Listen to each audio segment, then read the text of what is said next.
Hey, it's Sandra. Welcome to another episode of Asexualise, my asexual life. This is a place to be for education about asexuality, all things asexual, and I share my asexual life journey in order to help you in yours. If you haven't already subscribed, what are you waiting for? Hit that subscribe button right here, right now. Please hit that bell icon so you never miss an episode. So, in today's episode, we're going to be discussing how to have a successful relationship or friendship in 2024. If you haven't already heard me say it, Happy New Year to you. We have, in fact, got the new year already underway, and I'm pleased to say I've already got asexual stuff going on. I was on a podcast being pre-recorded for an article about asexuality. An article on Fuchsia has just gone live about my asexual journey. I've also got a collaboration that I'm involved with on February the 10th. February the 10th, 3 p.m., which is a Saturday, 3 p.m. GMT time on Instagram at Asexualise Official. So if you want to follow me on there, that would be amazing. So I've been on networking as well earlier. So this is incredible. Got a wonderful asexual coaching client, and the list goes on. So everything's great for asexuality. Let's get stuck into tonight's episode. So you might say, like, how am I to speak about this, right, when I'm not actually in a relationship? Well, I have got a very successful, close friendship with my best friend. And so, therefore, even though I'm not in an actual relationship, I can use those skills that we have between us in that good friendship to be able to help you with friendships and relationships. And also, I do have a lot of online dating experience, and I have been studying dating and relationships for some time now. So I think I'm a good place to come to for advice. But obviously, there are people who are in relationships. They're also healthy. If they're in a healthy relationship, that you can go and YouTube those people and look to them for advice as well. So I hope by what I share here, you find it helpful and useful, insightful. If you do, as we go along, please pop a thumbs up. Don't forget a comment in chat. If you've got any questions, I'd love to help you. So let's get stuck in. So, first of all, whether you're looking for a friendship or a relationship, you need to decide what you're looking for within each of those categories. So, if you're an asexual that doesn't want a romantic relationship, maybe friendship is the most important thing. You need to ask yourself, like, why do you want a friendship in the first place? Like, what's your motivation for it? What's your intention? And what qualities do you look for in a friendship? The same with a relationship. Like, what do you want a relationship for? Why do you want a relationship? And what are your intentions? And what do you want for that relationship? So basically, you'd ask a lot of the same questions, choose whether you're looking for a friendship or a relationship. With a relationship, there's extra things you need to ask because there's different levels of intimacy, for example. But you need to know what you're doing and why. Now, what do you mean, what am I doing and why? Because if you do not know the reason why you're doing something, you cannot tell if you're gonna get off to a healthy start or you're just wanting a relationship or friendship for your own selfish reasons and parts of yourself that are unhealed, right? Now, if you are looking to get into a relationship or friendship for the wrong reasons, this is not going to bode well for you long term. So I want you to, before you start getting any new friendships or getting into any relationships, I want you to ask yourself, like, why do I want a friendship or relationship? Like, what is my motive? Is it because I'm lonely? Is it because I want people to do things for me? Is it because I want to take things from other people? Is it because I want a transactional thing going on where I do something for one person, they do something for me? Like, what is your motive? Or is it because your life is okay or reasonable or good and you're okay being on your own, but you wouldn't mind some extra communication and companionship in your life? You wouldn't mind being able to have that someone special in your life? Or if you are, you at the mindset you are okay on your own, but you realize now the value in a serious committed friendship or relationship? Like, which stage are you at? right? So although we shouldn't be needy and reliant 100% on someone else, we shouldn't be putting all our needs, wants, and desires on someone else. You have got to need in a healthy way and want in a healthy way a friendship or relationship in the first place for it to work. In other words, you've got to have a big why, a big motivation for getting into a friendship or relationship in the first place. Now, I'm not talking about an acquaintance. What is an acquaintance? Acquaintance is someone you might meet at a supermarket. You have a little bit of a chat with them. Hi, how you doing? You might meet, it might be the postman. Maybe you see your postman every morning. Maybe you're up as soon as the postman comes to the door and you have a nice little natter with him or her or whoever gender it is, right? That's like acquaintance. It's not someone you're going to probably talk to in depth. It's not someone you're going to have like long, meaningful, deep conversations with, right? So you'll have different levels of attachments, if you like. They'll have different levels of communication, different levels of relationships, whether that's a work colleague relationship, a sibling, a family friend, a family member. You know, when I say family friend, you can have a friend of the family, so it's not directly your friend, but you see them a lot because they come over and visit your family, you know. But we're talking specifically about a friendship that you want to have between you and someone else, that you want as a friendship rather than as an acquaintance. So you want it to be meaningful, or do you? That's the question. You have to think about how much time, energy, and effort you want to put into a friendship or relationship. Because if you are the type of person who feels lonely, lost, misunderstood, upset you've got no one to talk to, and you seek out other people because of those reasons, are you going to be a good friend or relationship partner for that person? Because if you are coming from a place of lack where it's, I need someone for me because I'm lonely, because I haven't got any friends, and you are not giving any value or goodness or inspiration or anything to the other person, eventually that person is going to go from your life. And you don't want to be getting attached to someone unless you're prepared to put the time, energy, and effort into a friendship or relationship in the first place.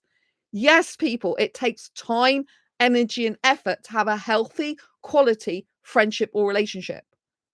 There are lots of people out there that are not valuing their friends or not valuing the relationship they've got, right?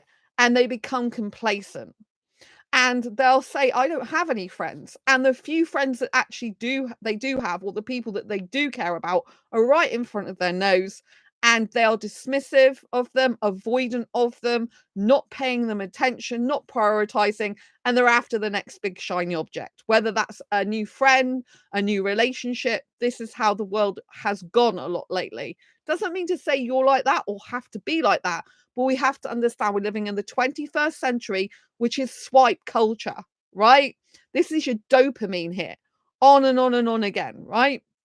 So you have to decide, what type of person are you going to be for a friendship or relationship? How are you going to personally show up in that? Because friendship and relationship is not a one-way street. It's a team effort to have a healthy relationship or friendship. If you want an unhealthy friendship or relationship, then that requires you being selfish, self-centered, egotistical, belittling. These are the negative qualities where you're out for yourself and your ego, right? Because you want to be validated by someone else, but you don't want to put in the time, work, energy, and effort to sustain and maintain a friendship or relationship. Now, you may have had trauma in your life. Okay. That is the case for a lot of people. But there are some people that decide, okay, I've got trauma and it's preventing me from having a healthy friendship or relationship. I need to do work on myself. It's not everyone else that's continually the problem. It's something to do with me. And rather than just going, oh, there must be something wrong with me, I'm so upset and crying, which, okay, you can grieve, you can cry, but it's not actually doing anything to change the situation. You need to go and get some therapy and work on yourself. If you can't afford therapy, go on YouTube and go and follow actual registered therapists, particularly, or someone who's had the same lived experience that you are going through and that you feel can give good quality advice. There are some people on YouTube that are amazing psychologists and psychiatrists giving free, very, very in-depth videos about how to help with childhood trauma, relational trauma, everything like that. But there are also some people on YouTube teaching bad things, like how to bag a woman for sex. How much sex can you get in a week? How many women can you date? Say this, say that to get her emotions going. Then make sure you pull on that. Give all this love and pour everything into her, then pull away, right? Because that's going to make her go crazy for you. This is bad advice. You do not want to be going for that type of advice unless you want a divorce, unless you want friendship to end in tears, unless you want a relationship to end in tears, right? Eventually.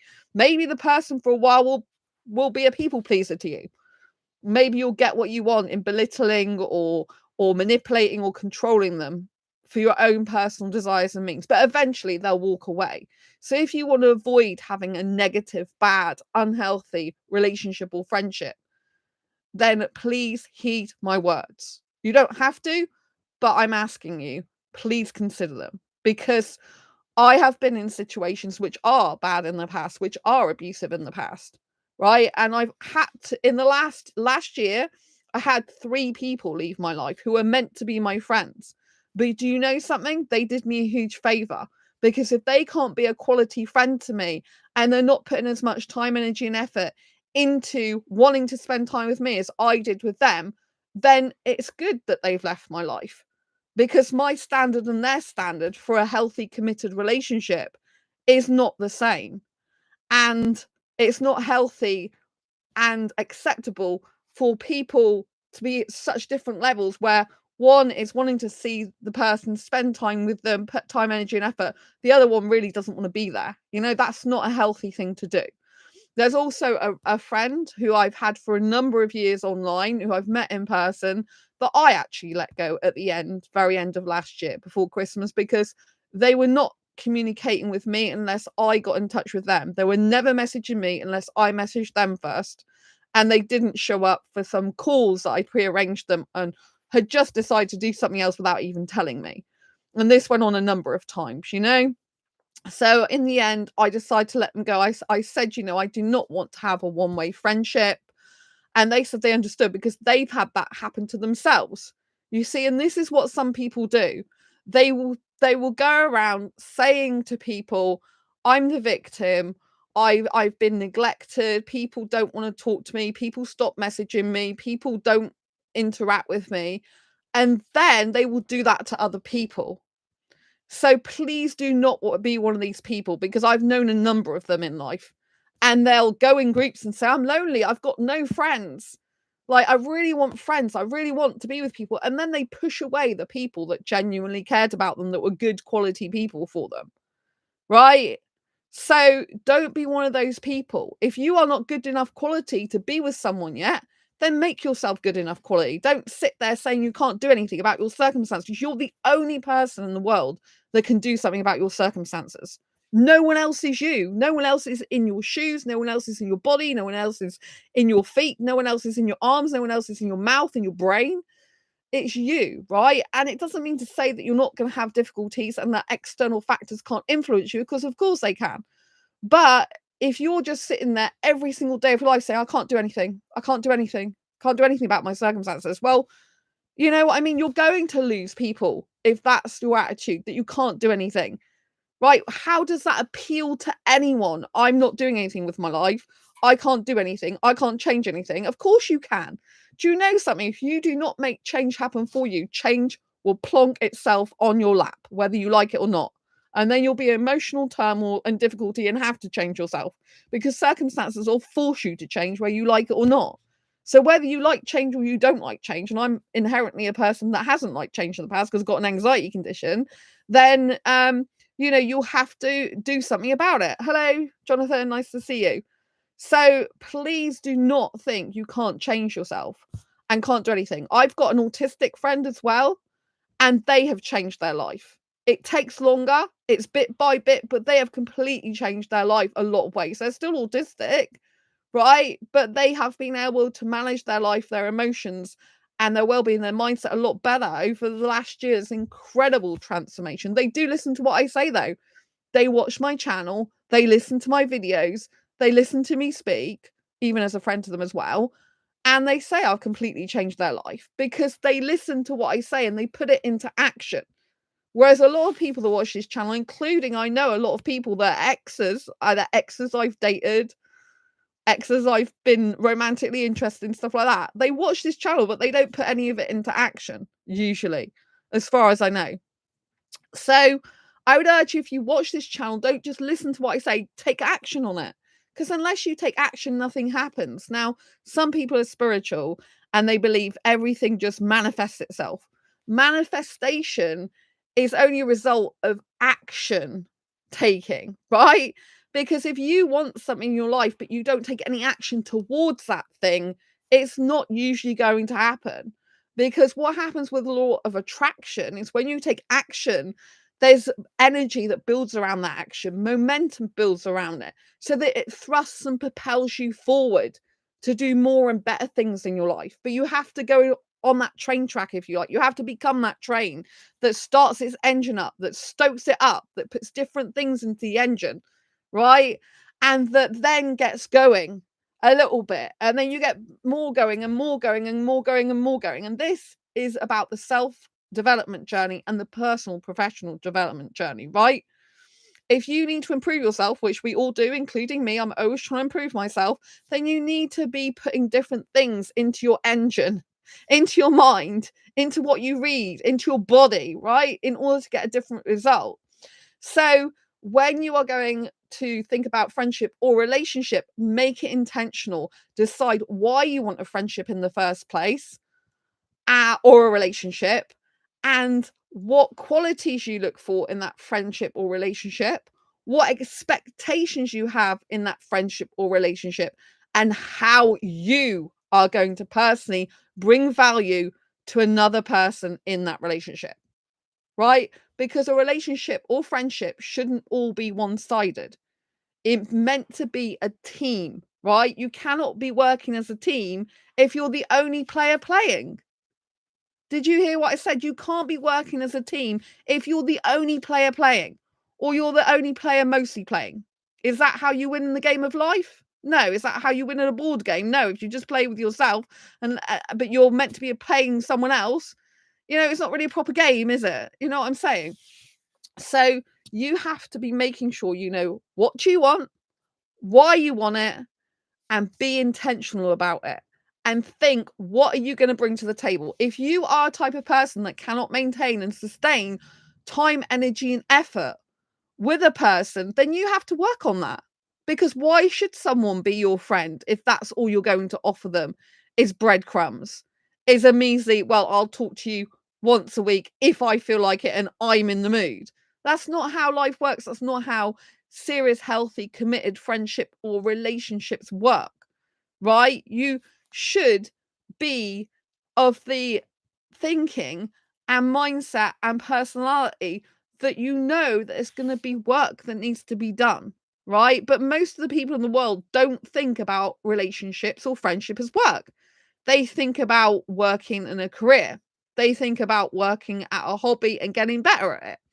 They think about working, maybe traveling. Maybe they want to start traveling. So they think, oh, where can I travel to next? And then how can I make sure that I've got more travel experience by doing it more? So the only way you get good at something is by doing something, doing more of it, and learning different ways of doing it and better ways of doing it. So you become more of an expert in it. And relationship and friendship skills are something we're not usually taught about in school. They're things we have to learn either from ourselves, but if we are hitting a dead end, hitting our head against a virtual wall, then we need to be learning them from other people who's gone through difficult experiences, come out the other side, and learn from how they handled that to get better, right? So what are you going to bring to the table? How are you going to be a good person in a relationship or friendship with someone? How? This is a question that not many people think about. They think about, I want a relationship or friendship, right? I want a relationship or friendship. And I'm like, okay, why do you want a friendship or relationship? And it's like, have you thought about it? Like, and don't forget, a relationship, if you're looking for something monogamous and long term, is a long term commitment.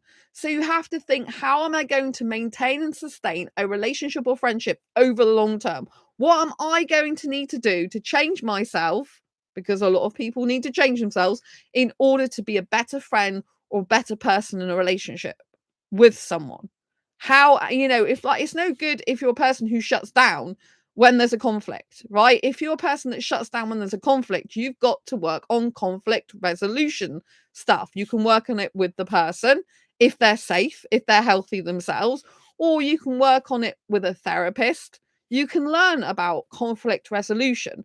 So in relationships, healthy relationships, it's supposed to be about, and friendships, it's supposed to be about kindness, empathy, humility, taking each other's needs into consideration, making sure that you're not doing things for other people that's just people pleasing them at your own expense, making sure we're compassionate, we're actively listening to them, and we're wanting to spend that quality time together. Whether that's just one day a month, if you're both that, if you just prefer one day a month, or whether that's once a week or several times a week. You have to work out, maybe you're different. Maybe you've got a person who wants to see you every week and you only want to see them once a month. You have to understand that relationship is going to be a different dynamic. But if they want to see someone every week and you only want to see that person once a month, you're you're going to have to both understand you've got different relationship needs, and they'll probably keep you more at a distance if you only want to see them once a month. Or maybe you'll just decide you're not right together because the amount of quality time each one needs is very, very different, right? So you have to work out what each other's needs are so that you can set the expectation for the friendship or relationship in the first place. Like if you both have completely different needs and you can't navigate those in a healthy way and you haven't got any middle ground whatsoever, then it's likely that you're going to not make good friends or relationship. Now, two people can still make excellent friends, yet have different sorts of lives. For example, me and my best friend, I don't really go out very much. I am actual extrovert, but I don't go out doing physical exercise. They are walking usually every single day. It's a big deal to them. It really helps with their mental health and it's fantastic for them. So they will like talk to me usually on a daily basis and message, and they will say that they've been for a walk and stuff. And I'm really happy for them. I don't personally like walking. So, of course, there's going to be a lot of days where I'm not seeing them and we don't live in the same city anyway, and where they're doing their thing. But then I'm on the other end of a message saying, that's great. I'm so glad you went out for a walk. I'm so happy for you. So part of a healthy relationship is validating the other person when they've done well at something, when they've done something they enjoy, even if it's not something that you want to do or enjoy. There should be an amount of validation. There should be an amount of recognition. And you should be able to say sorry with ease. So many people I see come into a relationship or friendship or and they can't even say sorry. It's such a big deal. Like, oh, I can't possibly say sorry. I can't say I was wrong. But unless you learn to say you're wrong in a very kind, caring manner and learn to accept that you're not going to be right all the time, or there's going to be difference of opinions and you need to agree to disagree in a nice, calm, caring way, then you're going to have a lot of problems because not everyone is the same. And there are going to be issues that crop up. But it's, are you providing a safe space for each other? So what do I mean by a safe space? It means, can you talk without judgment? Now, when I say this, there are going to be some situations where you are going to judge each other, even if you don't wish to, right? Because you do have a duty of care to yourself as well as the other person to keep yourself safe. So you do have to judge sometimes. Is this person the right person for you to be friends with? Is this person right for you to be in a relationship with? And you may think something about them, right? Now, if you think something about them, you can ask them directly, like, what are your thoughts on this? What are your feelings on this? Or when you did this, can you explain to me, like, what your thoughts were behind it? Because I'm just keen to understand you. And actually, if someone's asking you a lot of questions, it's usually because they care about you, they want to get to know you, they want to have something meaningful with you. It's the people that don't ask you many questions about yourself, that don't really care about you usually. They're not really invested in you, that are maybe acquaintances, right? So you've got to understand that if someone's asking you a lot of questions, if they're asking you a lot of questions and every time you answer, they're cutting you down, stuff like that, they don't really want to know you, right? But they've got to be willing to share some of themselves with you as well. So to have a good friendship or relationship, both people have to be asking questions of each other actively listening. This means putting the phone away, switching off. Yes, I said be off your phone for some time, present with the person. And this requires you to like put your phones down, have some quality time together where you're actually discussing things on a regular basis to maintain and sustain healthiness within the friendship or relationship, right? So you have to have a degree of communication, empathy, and compassion for what the other person's doing and how they are. But it's normal to ask people questions. It's healthy to ask questions to get to know someone better, to understand them better, right? And you should both be offering parts of yourself, like you should be saying parts of your life and what you're doing, as well as them sharing parts of their life and what they're doing, as well as asking each other questions, because this is how you grow intimacy. So I'm going to move my legs at the minute. So you grow intimacy by sharing thoughts, feelings, secrets, emotions together. You grow intimacy and closeness by being open and vulnerable and honest and kind and caring. You have the good, positive stuff and you open up like a beautiful flower, right? But you have to feel safe. If you've got someone who's belittling you, putting you down, cursing at you, walking away when you're trying to speak to them, I'm not talking about timeout. Like if things are getting heated, you just need to say, look, things are getting really heated at the moment. I'm not comfortable with you speaking to me like this, or I'm not comfortable with the way the conversation's going. So I just need time out for like 30 minutes. But I come back and carry on discussing it then, or I just need time out for 10 minutes, however much that is. So you can take time out, but if someone's using it as a punishment and doesn't really want to listen to what you have to say, then that's not acceptable. So you need to be thinking about the good traits of a friendship or relationship. And can you provide those personally to someone else? And can they provide them to you? Rather than looking for someone who you are a giver to and they are a taker, you need to find someone who's equally going to give to you and then equally going to receive from you. Right? It should everything's not going to be 100% equal all the time. There's going to be sometimes in the friendship or relationship where that person's going to give more to you, more time, more energy, more effort, more talking, and you're going to do that with them. There's times when they're going to do maybe some errands for you or help you with something, and you're going to do that for them another time, right? You don't say like you owe me one now. That's not what I mean. But I mean, you have a degree of reciprocity for how you feel with each other, how you are managing the friendship or relationship, and how you are communicating together. Does that make sense? So make sure that it's not you who's giving everything and they're taking everything. And then when you stop giving, they're out of there. They're out of the friendship or relationship because they don't really care about you. It was transactional to them, right? You don't want that. So if we're doing dating, for example, or even if we're looking for a friend, we need to be looking for someone with similar values to us. It's okay to have differences, but if the values, the core values that you've got are very different, usually it's not a good match, relationship wise or friendship wise. So, for example, I had a scenario a while ago where there's someone came into my life that I really liked who was very dark. They would follow psychopaths. They would study the mind of the psychopath and kind of like stick up for psychopaths and murderers and stuff like that, right? This is a person that I cannot allow to stay in my life because their values are very different to mine. They're like, oh, I understand these people. And they pride themselves on understanding these people. They think it's a good thing. I personally don't think that's a good thing. You can never understand those people. You're not actually in their mind. And personally, I don't think it's good to waste your life on such things when you should be looking to love, light, kindness, empathy, all the things that abusers, murderers, and psychopaths usually aren't. They're not usually empathetic. They don't like. They usually are about manipulation and control and power and ego. Right? These are not good qualities. And if I've got someone in my life that's kind of like focusing on this type of person, like thinks they're great, that's not my values, right? So I'm not saying they might not be suitable for someone else.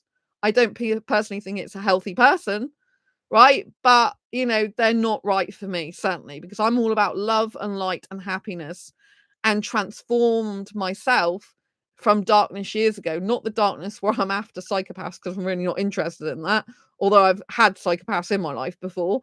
but ones where I'm actually like, like my mind was very dark in terms of like I was depressed, like it was a black hole, that type of thing. So I went from that to being much happier in my life now and wanting to live rather than wanting to die like I was for years, right?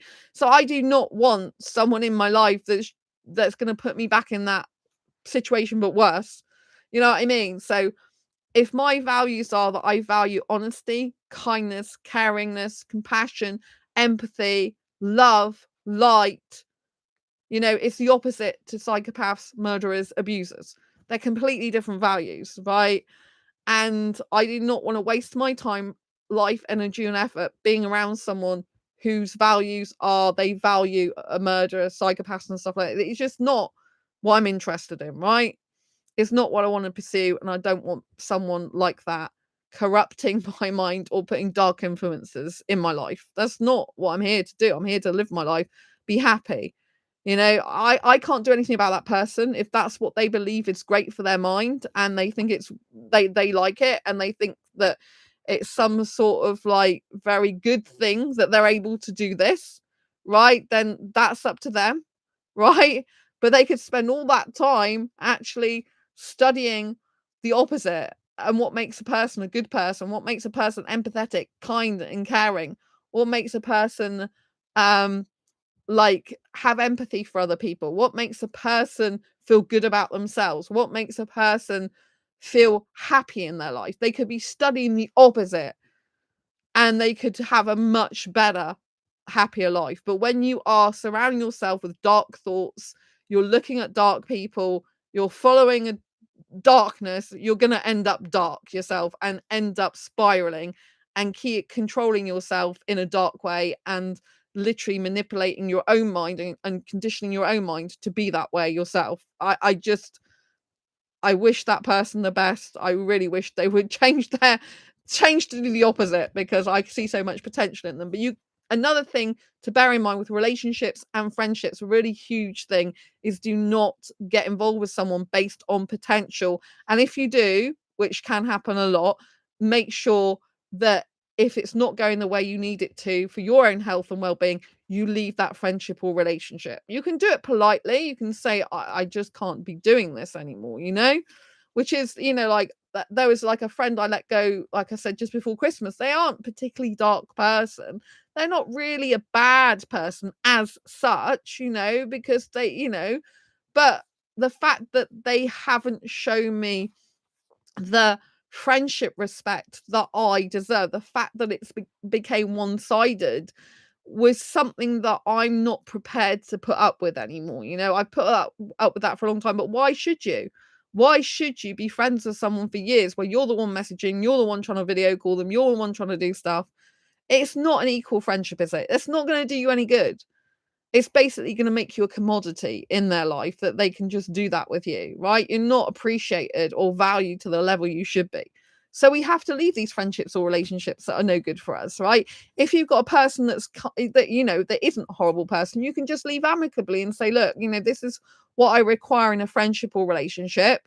And if you've said that before and they've not changed and you've given them the benefit of the doubt, and you said, well, like, for example, where were you on the video call? Because you said you video call with me and they haven't shown up and they just keep making the same excuse again. You have to say goodbye because it's not a true friendship or relationship. It's one-sided. It's like they're not bothered whether they see you or not. Clearly, they'd rather be doing something else, right? And that might have nothing to do with you. They did have another reason, personal reason for why they didn't want to do that, right? But at the end of the day, they still did that to me. All they had to do is say, look, I can't actually come on the video call because of such and such. But instead, they didn't show for the video call and they would just be doing something else. And then hours later, they say, oh, yeah, I just did something else, knowing full well that they already arranged a video call, had a video call with me arranged. That isn't on. That's not acceptable. You know what I'm saying? So you have to understand that just because you want to put a lot of time, energy, and effort into a friendship or relationship, not everyone else does. And you need to find someone who equally wants to do that. And they're going to be able to maintain and sustain that over a very long period of time. Otherwise, you're going to be looking at short-term friendships, short-term relationships, hookups, and stuff like that, right? A lot of people on dating sites, if you're going on dating sites, whether it's asexual or sexual dating sites, maybe you're okay, open to different sexualities, right? Even if you're asexual, you need to be looking at their bio, right? Their bio gives away a lot of the time whether they're going to be ready for a relationship or not, in seriousness. So I see so many guys, for example, on Badoo, I'm looking for a serious relationship. Well, they don't say that actually. They're saying I'm ready for a relationship, right?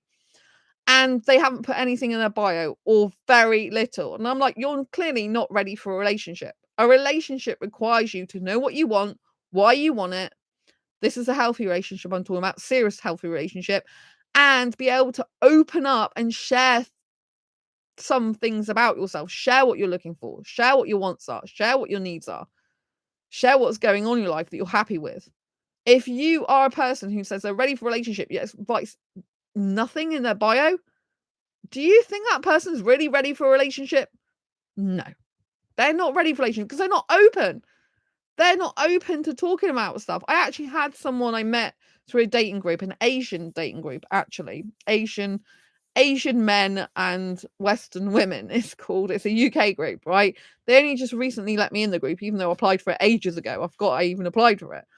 And there was a guy I started talking to, and I was really busy, but I thought I'd give him a bit of time. And then he said in the end, he goes, "Oh, you write so much." And then I knew that guy was not right for me to have any connection with. If someone is complaining that I'm writing a lot and they're not valuing the fact that I've got really, really a hectic schedule, yet I'm taking a few minutes of my time to write them a message, if they don't appreciate that and they're not thankful and grateful for it, they're not my person. Right? I'm a writer by profession. That means I write a lot. I'm a talker. I like talking a lot. I want to have deep and meaningful conversations. I want a guy to be writing as much as I write. I want a guy to be communicating with me as much as I communicate. Maybe I'll be doing a little bit more of that, right? Because I do tend to talk more than a lot of people and I do tend to write a lot more. So maybe there's going to be a bit more from me. But, there needs to be some sort of equality there where you write a message, a few messages, the person's writing you a number of messages back. You're writing long message, they will write in depth to you more. If you've got any in-depth conversation you want to have, they'll arrange to see you. They'll arrange, audio calls with you or video calls with you. They'll be making sure the friendship or relationship is maintained and sustained in a healthy way where you can both have some time for discussion, right? Because it's important. And if they're not prepared to do that, and it's just you are the one doing all the writing, and they're not even appreciating that, they think that's a burden or a hassle, they're not your person, right? Because you want a person that you're going to be able to speak to about anything and everything if you want a serious committed relationship. There's going to be things that crop up in a friendship or relationship, and if you can't talk to the person about it, and you have problems and difficulties with them with it, then how is that going to bode well? You're going to shut down. You're going to keep those problems, thoughts, and feelings to yourself and emotions, and they're going to build up and in resentment or in you thinking this person's not the right person for me. Whereas they might very well be the right person for you, but because you haven't talked to them and resolved that conflict or problem within your head with them, then it builds up, and then another problem builds up, another problem builds up till you're not feeling very good about the friendship or relationship anymore. Whereas you could have solved that problem had you just said, when you said this, I wasn't feeling so good about that. Or, I'm feeling that I'm sharing a lot with you, but I feel like I don't know much about what you do in your day, whereas I'm sharing all this that I'm doing in my day. It would be nice to hear more about what you want to, what you like and what you do in your day, because I'm interested in you, because I care, right? Make sure you say stuff like that, because there are some people in life that have had a childhood where their family or friends growing up didn't care about them very much. They didn't want to listen to them. They didn't want to hear what they had to say. They used to shut them down. So if they're used to that as a child and then in an adult friendship or relationship, they don't speak very much about themselves. It might be genuinely because they have issues from the past where they got slammed and shut down if they did that.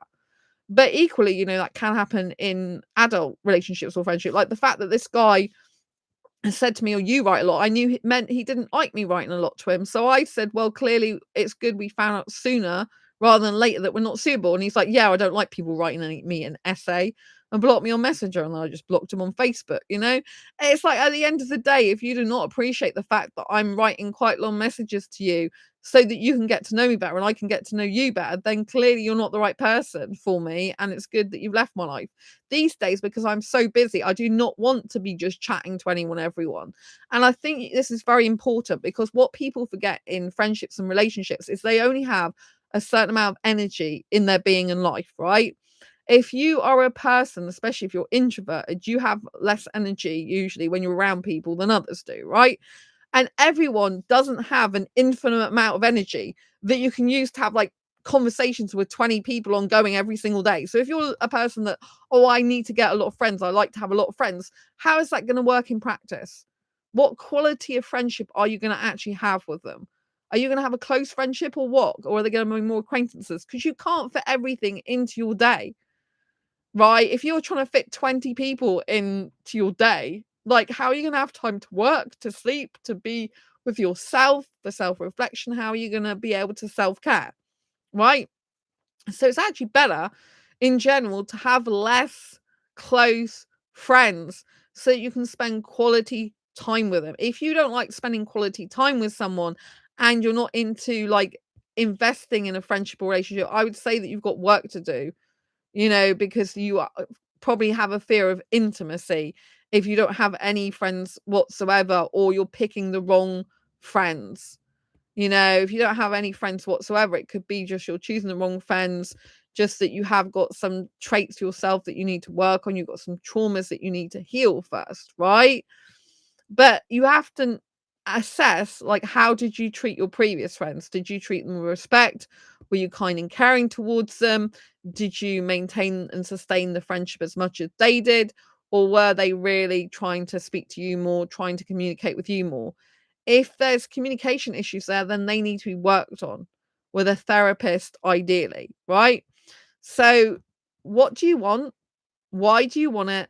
What are you going to bring to the table in a friendship or relationship? Then what qualities are you going to look for? You should be looking for healthy qualities such as kindness, loyalty, love, compassion, humility, people dropping their ego and not being egotistical. You're looking for someone who you can feel safe around and who you can feel has your back, like who understands you and has your back and appreciates you and values your time and worth. Do you know how different it is when I speak to someone who values my time and worth? They're like, thank you for spending this time with me. Like, this has just been such an insightful conversation. Like, I feel so grateful I've been able to talk to you right now. This is the type of person who makes me feel energized, because they're getting energy from me and they're feeling good about my help. They're valuing me, compared to someone who doesn't show up, can't be bothered, is actually somewhere else in their mind or their body or their spirit. You know what I mean? So what do you want? Why? And how is that going to look for you? So a lot of people who are doing dating, for example, they don't actually know how a relationship would work in practice, or a friendship. They just like the idea of it. They're not prepared to work out how it would work on a daily basis. Like, what would they contribute? Like, how often would they text the person, phone the person, video call the person? How often would they like someone in their personal space? How often would they actually reach out to that person? Like, what do they want to do with the person? Do they want to meet up in person, or do they just want an online thing? Like, what is your intentions? And are they pure? Or do you want something from the other person because you need to satisfy the need in yourself without even thinking about the other person and caring about them that much? So always be thinking about these things, and understand that a relationship takes time, energy, and effort and work, just like you put work into, building friendships. If you do, which you should do, just like you put in time, energy, and effort with your hobbies, your career, your learning, like, if you're into reading and stuff like this, you need to take all that time, energy, and effort and plow equal amounts and make it a priority for your relationship as well. You have to make someone who's in a relationship with you a priority. If you're prioritizing everything else over that person, it's not going to work. It's not going to be healthy. You're basically using them like a doormat, right? So you need to be prioritizing that person And I recently watched a dating coach talking about the fact that, I don't know how true this is, but they were in an interview. I don't know if you watch a channel called Diary of a CEO, but there was someone in an interview there with the guy from Diary of a CEO, and he was specifically saying about relationships and things like that. And so I was like watching that intently, and I watch a lot of other dating relationships channels and stuff. Like Diary of a CEO isn't specifically dating relationships, they have dating relationship people on there. But there was one particular interview I was watching, I'm trying to recall which one it was now. And there's been more than one that's talked about how to have a healthy relationship. And I have to say that friendship is the foundation of any healthy relationship. And this is usually repeated back to me through, other coaches. You have to have friendship within the relationship, even if it's a romantic relationship, kindness, caringness, all these type of things, and compassion. They're the opposite traits of abusers, narcissists, and people who are driven by the ego, right? You want the opposite traits of them if you want a healthy, committed relationship. You don't want someone who's neglectful, like to be dismissive of you, to be belittling you, for you to be running after them and them not caring about you, right? This is not healthy stuff. So you need to be looking at the healthy traits, the good qualities, and you need to be focusing on how to get as many of those as possible yourself, and how to find someone who's also got those good qualities. And you need to be walking away from people who do not value your worth, who do not care whether they talk to you or not, who do not mean, I was going to say, who do not mean anything to you, or who you do not mean anything to, right? And if you find yourself not valuing someone anymore, it's better to leave their life than to carry on, like using them to validate you for your own personal gain, which is a form of manipulation, right? Neglect is abuse. Emotional neglect is abuse, right? So if you have a friend or you're in a relationship and you don't even care about their emotions, and you're neglecting them, and you're not asking them how they feel, and you're not thinking or caring about how they feel, just how you feel, that is like emotional neglect, right? There can be someone who's really kind and caring to you in a relationship or friendship, yet you are not even asking how they are. You're not messaging them to see how they are. You're not phoning them to see how they are. You're not even caring about them. You're not caring about their health and well-being. You know someone's not right for you if they don't care about your health and well-being. If they don't want to hear from you, if they don't want to, if they're not even thinking about you, right? Someone who really loves you, for example, who will want to put you first to a certain extent, right? They'll want to make you a priority in their life. They won't play games with you. They'll want to make it crystal clear they care about you. They want you in their life. They'll value your worth if they're a healthy person. So you need to be looking for all these things. Now, from my research, only 50% of the population is securely attached, which means many people have insecure attachment styles.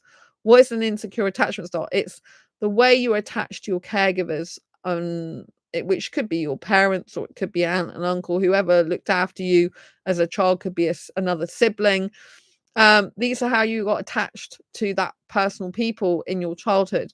And the way you're attached to that personal people can affect your adult relationships. So, for example, I talked about earlier about shutting down. So if you had a parent, for example, that was taking care of you, and every time you open your mouth to suggest something, they just shut you down, then you're going to take that to adulthood thinking that I can't talk to this person, because every time I talk to the person, it's not safe and they're going to shut me down and no one cares about me. You're going to take that to an adult relationship. Whereas the adult person can decide for themselves whether or not they want to hear what you have to say. And they should be prepared to listen to you. They should be able to actively listen to you. And they should be able to give you feedback and talk to you and help you. And you help them and talk to them. Helping is not the same as telling someone what to do. You suggest things together and you ask them, like, what would help in this situation right now? What would help our friendship right now? How can we make this friendship better? How can we make this relationship better? If you've got a problem, you need to go to the person and say, hey, I'm not feeling so good about this and this anymore. Can we talk about it? Like, what's the next steps to make it better? And how can we make it much better? Like, how can we both get our needs met? So both people in a relationship need to be able to get their needs met, whether that's a friendship or a relationship.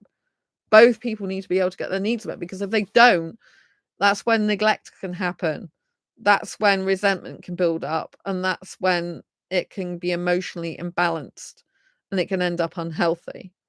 So we need to recognize our own needs as well as the other person's and work on them together as a team, because a relationship or friendship should be a team effort. So that's what we should be working on and growing. So you need to be working on all these things. And I hope this has provided a good foundation of what you need to know to have a healthy relationship or friendship in 2024. Please, if you're on dating sites, look out for minimal conversation as a huge red flag in bios. If someone's saying, I don't know what I want, don't bother with them. You need to have a person that knows what they want, that knows where they're going in life, where they're headed, and that is willing to grow with you in a relationship. If a person isn't into self-growth, they're just looking to chat, usually that means to hook up, have something casual.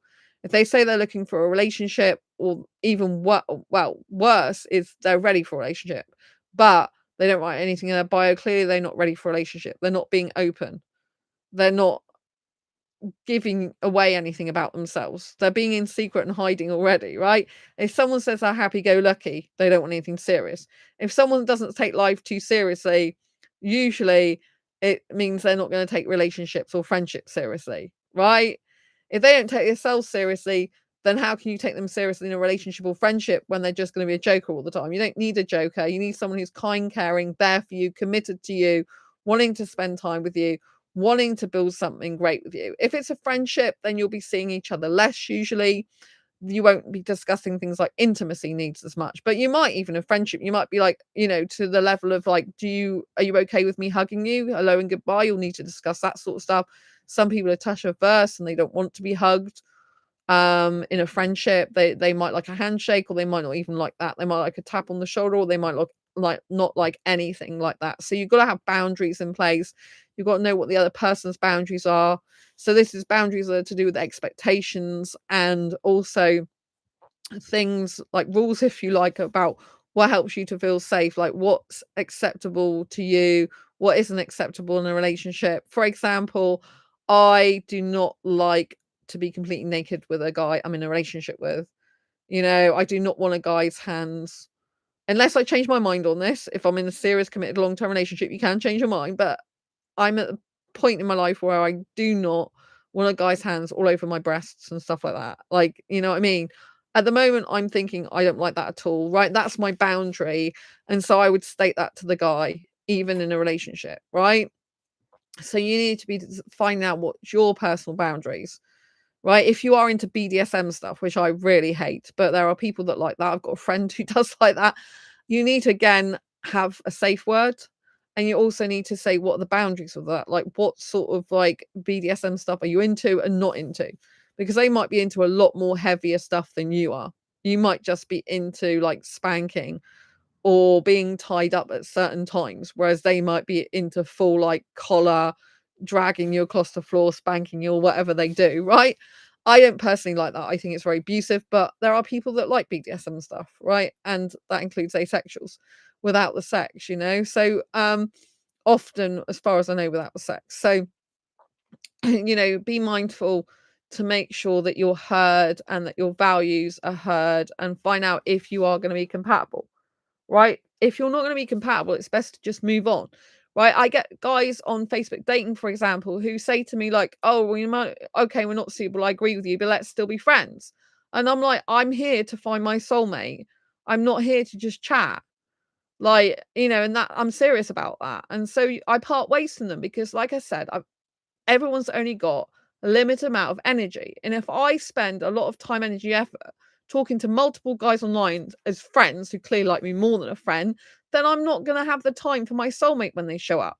And when I was talking about, I saw someone on a chat show, I saw them say that if you've got 5 friends, you need to get rid of 2.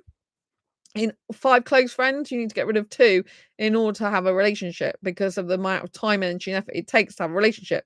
So in other words, it takes the time, energy, effort of equivalent of 2 people like you usually have two people in your life with friends, but a serious committed relationship takes the time, energy, and effort it would take you with two of those friends to just be in a relationship with the one person.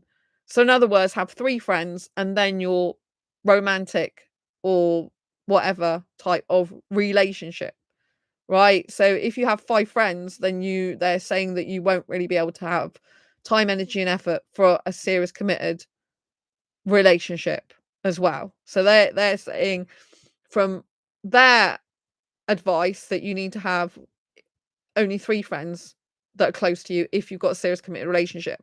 And that's a lot less than many people think, right? Many people think that it's good to have tons of friends. Well, where are you going to get the time, energy, effort from to do that? Like, how are you going to fit your own hobbies and interests in? How are you going to spend time with yourself if you're busy trying to please everyone else and trying to speak to everyone else all the time? Why do you need all that many friends in the first place? Why? What need is it for you that you need to be validated by 10 or 20 people, that you need to be rushing around speaking to that many people? And if you're saying and complaining you're too tired to have all these friendships or you can't maintain them, that's why, because you're burnt out, because you've taken on too much.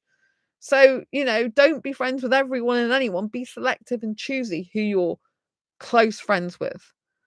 Use the time wisely that you have to give to the people that are the most loving, caring, kind, compassionate people in your life, the ones that you can build a future with, and they can be in your future and vice versa. Don't waste your time on someone who just says, oh, let's be friends at the end of it. I don't bother with that, I just say, look, I'm here to find my soulmate. That's why I'm on Facebook dating or Badoo. I'm here to find my actual relationship soulmate. I'm not looking for friends on there usually. I do put friendship as well because everything starts as friendship and I don't just want to rush into a relationship. I would want to be friends with someone first. And I've got two close friends. Well, you could say I've got three close friends, but one of them's abroad, so we hardly speak. And I've got a really best friend who I'm super close with, and another person who I'm quite close with, but don't speak to that often. So, I have got room for a relationship soulmate, right? But I haven't found the right guy for that type of relationship with me yet, who's going to put that much time, energy, and effort into being with me as I am with him. And it does take work, and you need to know that relationships that don't come naturally to most people. You have to work at them. It needs time, energy, and effort. And are you prepared to do that? If the answer is no, then don't bother. And you're like, oh, but I'm all alone. Well, that's your problem, isn't it? That's the emphasis and fault, if you like, is on you for not being able to recognize that you need to put as much time, energy, effort into a friendship or relationship with someone as they do with you, for it to be equal, for it to be healthy. And if you are complaining you've got no friends, but yet you're not prepared to put the time, energy, and effort in with someone else, then that's you, isn't it? You're the problem. I see some guys on dating sites and they're just like very passive aggressive and stuff like that. And well, actually quite aggressive they're like, oh, I'm fed up of people like coming into my life and leaving it again, or people ghosting me on this dating site. I'm fed up of playing games. Don't play games with me. If you're going to play games, don't bother messaging me. And then they're looking for something casual in their bio. I'm like, well, you are the problem, clearly. If you are looking for something casual, yet you don't want people to ghost you and you don't want people to play games with you, then don't want something casual, because something casual means people are going to play games with you. They're going to ghost you because you just want something casual and fun. You're not interested in anything serious. So what do you expect? So like think about and reflect on yourself. Like, what do you want? If you want something casual, then expect to get casual people who don't care about you. If you want something fun and playing games, then expect that to get that back, right? You get out what you put into a friendship or relationship. And eventually, if that person, maybe it's you, not giving back to the other person enough, they will eventually leave, even if it's years later. Because no one can maintain and sustain a friendship or relationship on their own and for it to be healthy. Eventually, they'll wake up and realize this is not healthy for me. I'm not happy. I'm upset a lot of the time. This is not what I want or need. And they might even be on their own instead, right? So think about what you're doing, why you're doing it, how a relationship or friendship is going to work in practice, especially if you live in different parts of the country. Are you going to be prepared to travel like 3-4 hours to go and meet this person? Are they worth it? And vice versa. How are you going to schedule in seeing each other? Like, don't just think, oh, when I want to see them, I'll ask to see them. That's not how it works. They have their own life, their own things they do, their own hobbies, their own interests, their own friends, their own holidays. Like, you need to be scheduling time with them. If you're in a relationship, you need to be doing date night once a week. You need to be having quality time, right? You can't have a serious, healthy, committed relationship if you're not having quality time together. And in a friendship, you should be having some quality time together, whether that's in messaging for a number of, like, a prolonged period of time. I was going to say a number of hours, or prolonged period of time, or voice call, or video call, or you're seeing someone in person. But the degree of the quality of your friendship will be based a lot on the quality of time you spend with that person. And when I say quality time, are you actively listening to them? Are you giving feedback on what they've told you? Are you reciting back their own words to prove that you've actively listened to that person? Are you attentive? Or are you busy looking around at everyone else, right? If you are not being attentive, that's on you. Why aren't you being attentive? What do you need to change? What would need to change that friendship or relationship to make you be attentive? If it's just that you've lost interest in that person, do them a favor, leave their life and go. Say, look, this is not working. I've just, it's not to do with you. I've just lost interest because I'm that type of person or whatever, which means you need to change yourself. If you are not that type of person and you want serious, committed friendship or relationship, you need to be able to learn the skills of maintaining and sustaining interest in someone. And how are you going to do that? What qualities would they need for you to be able to have a long lasting friendship or relationship with them? Get with the right people or person in the first place that will have the qualities you're seeking, so it's more likely you're going to have a better chance of success. Make sure your values are the same, even if your hobbies and interests are not. Make sure that the values of, like, independence, if you're very independent, you can also maintain and sustain that, but you need to have a level of healthy attachment to each other, to want to be in each other's lives, to want to see each other, to want to message that person and see how they're doing. Because if you don't have that, it's not really going to go anywhere, right? You need to have someone for a relationship who's going to know where they want to head in a relationship, know where the career is going, know what their vision is. If they are in 5 years' time thinking, right, I want to emigrate to Australia, and you're a person who wants to build their whole career and life in the UK, that's not going to work. So what is their long-term vision? Ask the person, like, where do you see yourself in 5 years' time? Like, what's your ideal dream job? What's your ideal dream life? What's your ideal relationship?